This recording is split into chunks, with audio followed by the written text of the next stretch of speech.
All right. Who is the boss on immigration? And what is that going to mean at the Supreme Court level? Well, right now, it's not going as easily for Trump, I think, as he and his people expected. After reports emerged late on Friday that Trump was about to deport more migrants using the Alien Enemies Act, the Supreme Court stepped in and ruled 7-2 to temporarily stop Trump so they could review the case. Again, these are not people who are in a rush to come after him. Now, Alito, who's about as loyal to Trump as you're going to find, definitely was a strong dissent.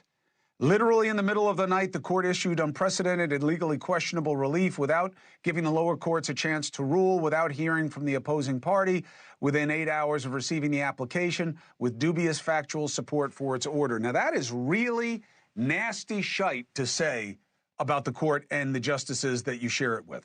And he did it anyway. So what does that tell you? Today, Trump took aim at the Supreme Court, saying that his team is being stymied at every turn, even by the Supreme Court.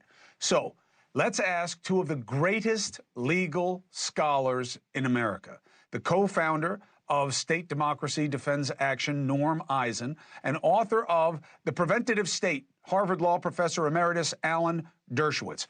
Gentlemen, both, I'm glad you had a safe end to the Passover. Thank you for joining me. I love you both. Norm, without being in the weeds, the criticism is nobody has ever been messed with when it comes to immigration the way you guys are messing with Trump. This is about politics. Obama got rid of more people. Clinton got rid of more people. Nobody ever used the courts like this. It's just because you don't like them. Nobody ever abused the Constitution in dealing with migrants the way Donald Trump is doing. I've been friends with Alan Dershowitz, a student of his. He gave me my first law job, Chris, and you know what he taught me? You asked the question, who's the boss? The Constitution is the boss.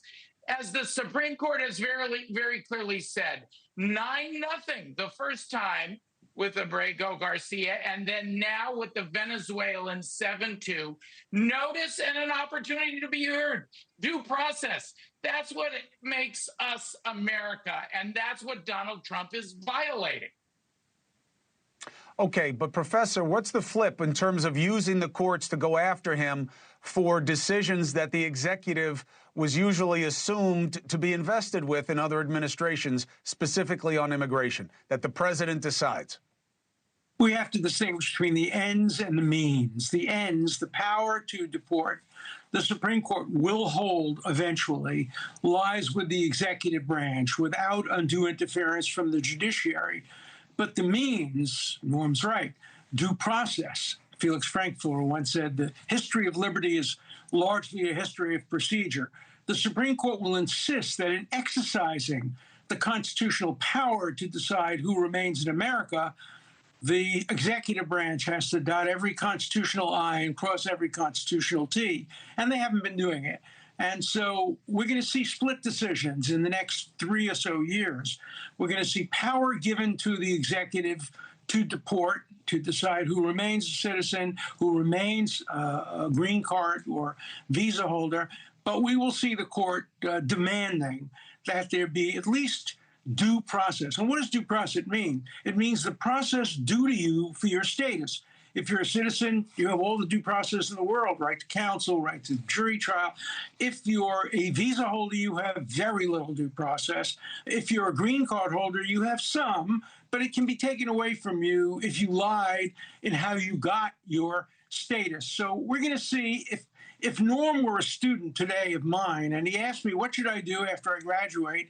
I would say, go into immigration law. That's where the action is. That's where, Chris.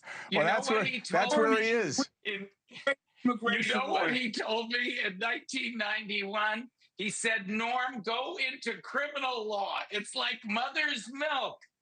And he was right. It's been very good to me all these decades, Chris. Well, give me a quick button, Norm. What is your big concern? What are you so worried about happening next? Give me a quick answer. Donald Trump said he would be a dictator on day one, Chris. And history teaches us painfully. When dictatorial powers are seized, they're not voluntarily relinquished. He's putting himself above the Constitution. It's not just these immigration issues. He wants to pick and choose birthright citizenship, which babies born here are citizens and not. No, that's for the Constitution. No wonder more than 80 preliminary injunctions and TROs. He's lost again and again. Democratic appointed judges, Republican judges.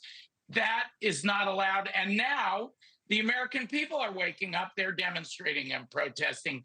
He is messing with the Constitution. Not allowed. He's trying to mess Eisen, with the thank you.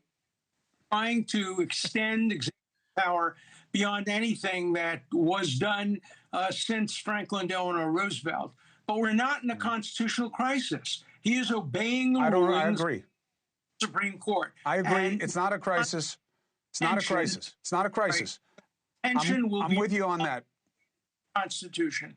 And so I think all well, and we shouldn't be crying wolf. I'm with you. I'm not a wolf. I'm not crying wolf. I don't believe it's a crisis. We have a few more steps to go, but it's good to have both sides represented, and I get the urgency as well, Norm. I do, and I love having you on. Thank you very much. Professor, you know how I feel about you. Hey, thanks for watching. Go to joinnn.com to find NewsNation on your screen. And don't forget, click the red subscribe button below to get more of NewsNation's fact-driven, unbiased coverage.